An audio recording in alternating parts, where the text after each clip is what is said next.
नमस्कार दोस्तों, आपके स्क्रीन पर यह तस्वीर और इस तस्वीर से प्रधानमंत्री नरेंद्र मोदी डरते हैं। इस तस्वीर में तेजस्वी यादव, बिहार के उप मुख्यमंत्री, राहुल गांधी, कांग्रेस के नेता, और वायनाड से सांसद मल्लिकार्जुन खड़गे जो कि कांग्रेस के अध्यक्ष हैं, और बिहार के मुख्यमंत्री नीतीश कुमार। यह तस्वीर क्यों डराने वाली है भारतीय जनता पार्टी के लिए? क्योंकि जिस राजनीतिक तजुर्बे को नीतीश कुमार, राहुल गांधी और तेजस्वी यादव बिहार में लाना चाहते हैं, अगर वो राजनीतिक तजुर्बा कामयाब हुआ तो यह ना भूलें, पिछले लोकसभा चुनावों में भारतीय जनता पार्टी के गठबंधन को 39 सीट्स मिली थी 40 में से। और अगर यह गठजोड़ कामयाब हो जाता है, यानी कि नीतीश कुमार, तेजस्वी यादव और राहुल गांधी का, तो यकीनन बिहार के अंदर जो जातीय समीकरण बनेंगे उसका असर पड़ोसी उत्तर प्रदेश राज्य में भी मिल सकता है। और यह ना भूलें दोस्तों कि उत्तर प्रदेश और बिहार दोनों जगह से मिलाकर भारतीय जनता पार्टी को करीब 100 सीटें मिली थी 2019 के लोकसभा चुनावों में। कल्पना कीजिए दोस्तों, अगर इन राज्यों में यह राजनीतिक समीकरण कामयाब हो जाता है तो इसका क्या असर पड़ेगा। बहरहाल दिल्ली में यह मुलाकात हुई और यह कहा जा सकता है दोस्तों, यह अब तक की तमाम राजनीतिक मुलाकातों में एक अहम मुलाकात है। याद होगा आपको, जब शरद यादव जीवित थे तब उस वक्त नीतीश कुमार दिल्ली आए थे और उस वक्त उन्होंने कई नेताओं से मुलाकात की थी, मगर राहुल गांधी या कांग्रेस के किसी बड़े नेता से मुलाकात नहीं हुई थी। आज ये मुलाकात हुई है जिसमें नीतीश कुमार भी थे, तेजस्वी यादव भी थे, राहुल गांधी भी थे। इनमें से कम 2 ऐसे चेहरे हैं जिन पर भारतीय जनता पार्टी दाना पानी लेकर चढ़ी हुई है, लगातार हमला कर रही है दोस्तों। तो खड़गे जी ने कहा, नीतीश जी ने कहा कि ऑपोजिशन को एक करने में एक बहुत ऐतिहासिक कदम लिया गया है।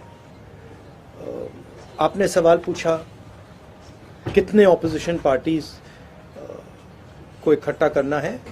देखिए, ये एक प्रोसेस है और ऑपोजिशन का जो देश के लिए विजन है उसको हम डेवलप करेंगे, और जितनी भी पार्टियां हमारे साथ चलेंगी उनको हम सबको एक साथ लेकर जो देश में आइडियोलॉजिकल लड़ाई चल रही है, विचारधारा की लड़ाई चल रही है, उसको लड़ेंगे। जो इंस्टीट्यूशंस पर आक्रमण हो रहा है, जो देश पर आक्रमण हो रहा है, उसके खिलाफ हम सब एक साथ मिलकर खड़े होंगे और एक बहुत महत्वपूर्ण कदम उठाया गया है। मैं आपको यह वीडियो दिखाना चाहूंगा। कल मीडिया को यह वीडियो लीक किया गया है। आप जानते हैं वीडियो क्या है? इसमें प्रवर्तन निदेशालय ने जमीन के बदले नौकरी घोटाले में जो पूछताछ की है तेजस्वी यादव से, उसकी तस्वीर है। तेजस्वी यादव बैठ रहे हैं और इस तस्वीर को कथित तौर पर ईडी ने, प्रवर्तन निदेशालय ने मीडिया को लीक किया। मैं आपसे एक सवाल पूछना चाहता हूं। प्रवर्तन निदेशालय अक्सर कई नेताओं से पूछताछ करता है या कई लोगों से पूछताछ करता है, मगर मोदी सरकार ने तेजस्वी यादव से पूछताछ के इस वीडियो के इस अंश को आखिर क्यों लीक किया? क्या मंशा थी? क्या तेजस्वी यादव पर दबाव बनाना है? क्या तेजस्वी यादव को बदनाम करना है? क्योंकि मैं आपको याद दिलाना चाहूंगा कि चाहे सीबीआई हो या प्रवर्तन निदेशालय, वो लालू प्रसाद यादव या तेजस्वी यादव के पूरे परिवार के पीछे पड़ी हुई है। जी हां, याद कीजिए, तेजस्वी यादव की पत्नी गर्भवती थी, उनकी बेटी होने वाली थी, तभी उनके घर में जांच एजेंसीज पहुंची। लालू प्रसाद यादव ने यह आरोप लगाया कि उनकी बहू को 10-12 घंटे बिठाकर रखा गया। लालू प्रसाद यादव की माने या विश्वास करें तो इस तरह से उनकी पार्टी को टॉर्चर किया जा रहा है। तो ये जो तस्वीर है जिसमें 4 नेता खड़े हुए हैं, इसमें इस तरह से तेजस्वी यादव पर पिछले 2 दिनों से हमला चल रहा है। राहुल गांधी के बारे में तो आपको बतलाने की जरूरत ही नहीं है। 2 साल की सजा सुनाई जाती है एक ऐसे मामले पर जिसको लेकर सवाल खड़े किए जा रहे हैं। उनकी संसद की सदस्यता खारिज कर दी जाती है, उन्हें घर से भी निकाल दिया जाता है। और कल वो अपनी बहन के साथ वायनाड में मौजूद थे दोस्तों, जहां पर उन्होंने रोड शो किया। और इस रोड शो में उनका कहना साफ था, एक बार फिर दोहराया कि वो मोदी से डरने नहीं वाले हैं। अडानी के मुद्दे पर, उस रहस्यमय 20,000 करोड़ रुपए पर वो लगातार सवाल उठाते रहेंगे। राहुल गांधी ने कल वायनाड में किस तरह से अपनी बात रखी, मैं चाहूंगा आप सुने। The BJP divide people. You make people fight. You threaten people. You abuse as much as you want. I will keep uniting people. I will keep respecting every single community, every single religion, every single idea. You be as nasty as you want. Be as evil as you want. I will continue to be as kind as I can. Even to you. They do not understand that their opponent will not get intimidated. But I was actually happy that they took away my house. I saw hundreds and hundreds and hundreds of families lose their house in Wayanad. When the floods came here, the first thing I saw in Wayanad was how you responded to the floods. And I learned from you. Take my house, take it 50 times, I don't care. I will continue to raise the issues of the people of Wayanad and the people of India. Mr. Narendra Modi, please explain your relationship with Mr. Adani. I kept asking that simple question because the government is very uncomfortable about the type of questions that I ask. I'm removed from parliament. I know that if the BJP is taking away my house, is disqualifying me from parliament, is attacking me 24 hours, I know that I'm doing the right thing. And the more they attack me, the more I know that this is exactly the path on which I have to walk. And I am not going to stop, no matter what happens. Not for myself, but because of my relationship with you and my relationship with the rest of the people of India. दोस्तों मैं आपको बतलाना चाहूंगा, कल ये जो मुलाकात हुई, जिसकी तस्वीरें आप देख रहे हैं मेरे स्क्रीन पर, जिसमें मल्लिकार्जुन खड़गे थे, नीतीश कुमार थे, तेजस्वी यादव थे और राहुल गांधी थे, इसके राजनीतिक मायने तो बढ़ ही रहे हैं। दूसरी तरफ नीतीश कुमार ने अपनी तरफ से एक अहम बयान दिया है। क्या यह ख्याली पुलाव है? क्या यह मुंगेरी लाल के हसीन सपने हैं? और इसके पीछे राजनीतिक जमीन क्या है? सबसे पहले मैं आपको बतलाना चाहूंगा कि नीतीश कुमार ने दरअसल कहा क्या है। मुख्यमंत्री नीतीश कुमार ने कहा कि यदि कांग्रेस सहित सभी विपक्षी दल 2024 का लोकसभा चुनाव एकजुट होकर लड़ते हैं तो बीजेपी 100 सीटों से भी कम पर सिमट जाएगी। मैं फिर पूछना चाहूंगा, क्या ये ख्याली पुलाव हैं? क्या ये मुंगेरी लाल के हसीन सपने हैं? नीतीश कुमार जब भी बोलते हैं ना, तो उसकी एक वजह जरूर होती है। ऐसा नीतीश कुमार क्यों कह रहे हैं? उसकी वजह जातीय जनगणना। मैं आपको बतलाना चाहूंगा दोस्तों कि जातीय जनगणना का मुद्दा जो आरक्षण पर असर डाल सकता है, जो बिहार में बहुत जोरों शोरों से चल रहा है, इसका राजनीतिक असर जोरों से हो सकता है बिहार में। और अगर यह राजनीतिक लहर बिहार में देखी गई तो यकीनन उत्तर प्रदेश भी इससे अछूता नहीं रहने वाला है। और यह जातीय जनगणना वाला जो मुद्दा है ना, वो भारतीय जनता पार्टी की रातों की नींद को हराम कर रहा है।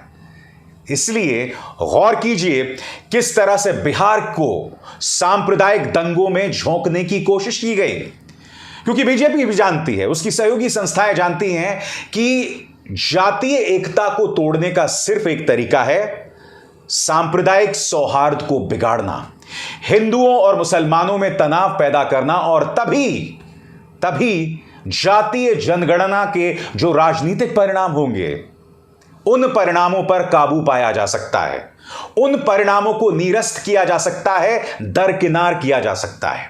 इसलिए बिहार जैसे राज्यों में रामनवमी के मौके पर धार्मिक हिंसा करवाने की कोशिश की गई। याद कीजिए, बिहार पुलिस ने अपने खुलासे में यह भी कहा था कि नालंदा जिले का जो बजरंग दल का प्रमुख है कुंदन कुमार, किस तरह से उसने व्हाट्सएप ग्रुप बनाया जिसके 456 सदस्य थे, और उस व्हाट्सएप ग्रुप के जरिए बिहार के 2 जिलों में सांप्रदायिक दंगे करवाए गए, चरणबद्ध तरीके से, सिलसिलेवार तरीके से, साजिश के तहत।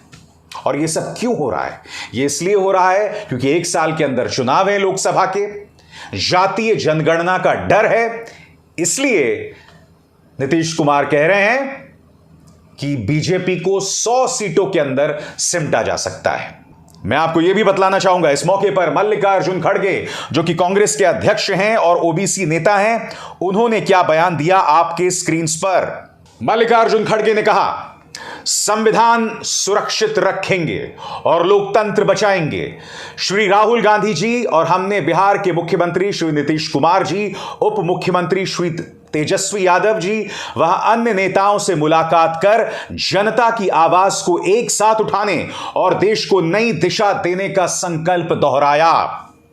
यानी कि कांग्रेस अपने पूरे अहंकार को त्याग कर, अपनी हठ धर्मिता को त्याग कर, अपनी जिद को त्याग कर अब विपक्ष के नेताओं के साथ संवाद कायम कर रहा है।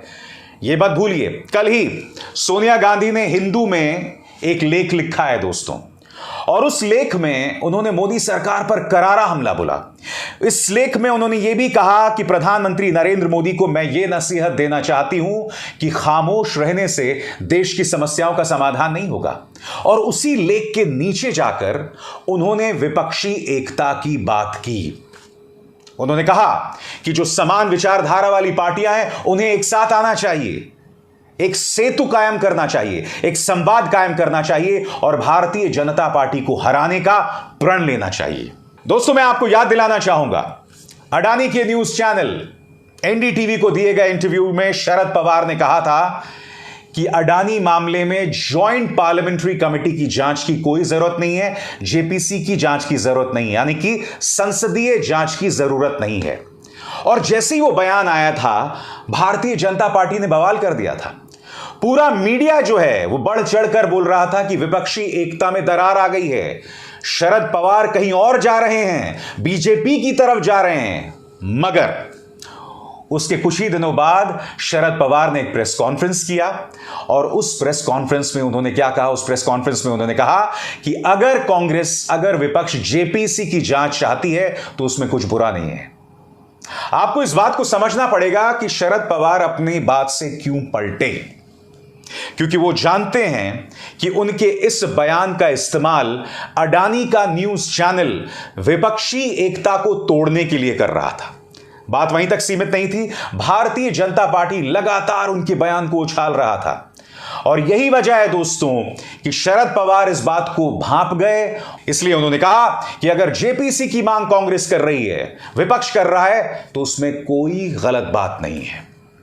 यानी कि अगर आप इन तमाम संकेतों को देखें, इन तमाम खबरों को देखें, मल्लिकार्जुन खड़गे और राहुल गांधी की तेजस्वी यादव और नीतीश कुमार के साथ मुलाकात, शरद पवार का अपने बयान से पलटना, सोनिया गांधी का इस बात पर जोर देना कि तमाम समान विचारधारा वाली राजनीतिक पार्टियों को एक साथ आना चाहिए, ये तमाम जो खबरें हैं वो विपक्षी एकता के लिए एक सुखद संकेत हैं। यानी कि विपक्ष अब एक मंच पर धीरे धीरे आ रहा है। मगर अभी भी कुछ सवाल बने हुए दोस्तों, और इन चेहरों पर आपको गौर करना पड़ेगा। ममता बनर्जी, अखिलेश यादव, अरविंद केजरीवाल, नवीन पटनायक, ये वो तमाम चेहरे हैं दोस्तों, और इनके बारे में लगातार सवाल किया जा रहा है कि क्या ये जो संयुक्त विपक्ष है उनमें शुमार होंगे, और इनको लेकर एक लंबा चौड़ा जो है असमंजस बना हुआ है, एक सवालिया निशान बना हुआ है। तो विपक्षी एकता की बात तो की जा रही है, मगर जिन चेहरों से मैंने अभी अभी आपका परिचय कराया, इनके बगैर किसी भी तरह की विपक्षी एकता बेमानी ही कहलाएगी। क्योंकि हम नहीं भूल सकते कि ममता बनर्जी किस तरह से पश्चिम बंगाल की सबसे बड़ी राजनीतिक शक्ति हैं। हम यह भी नहीं भूल सकते कि किस तरह से उत्तर प्रदेश के चुनावों में अखिलेश यादव की पार्टी को 100 से ज्यादा सीटें मिली थीं, और इन चीजों को नजरअंदाज नहीं किया जा सकता। उसी तरह से दिल्ली के अंदर अरविंद केजरीवाल की अपनी जो है पहुंच है, उड़ीसा में नवीन पटनायक की अपनी राजनीतिक पैठ, अपना राजनीतिक वर्चस्व है। लिहाजा ये भी वो चेहरे हैं जो जब तक विपक्ष के साझा मंच में नहीं आएंगे, विपक्ष की जो एकता है ना, वो बेमानी ही कहलाएगी। बहरहाल ये खबर अपने आप में बहुत बड़ी है और हर बार की तरह मीडिया ने इसे नजरअंदाज कर दिया। जिस तरह से तेजस्वी यादव, नीतीश कुमार, राहुल गांधी और मल्लिकार्जुन खड़गे एक मंच पर दिखाई दिए, एक साथ बैठक करते हुए दिखाई दिए। अब इसार शर्मा को दीजिए इजाजत। नमस्कार। स्वतंत्र और आजाद पत्रकारिता का समर्थन कीजिए, सच में मेरा साथी बनिए। बहुत आसान है दोस्तों, इस ज्वाइन बटन को दबाइए और आपके सामने आएंगे ये 3 विकल्प, इनमें से एक चुनिए और सच के इस सफर में मेरा साथी बनिए।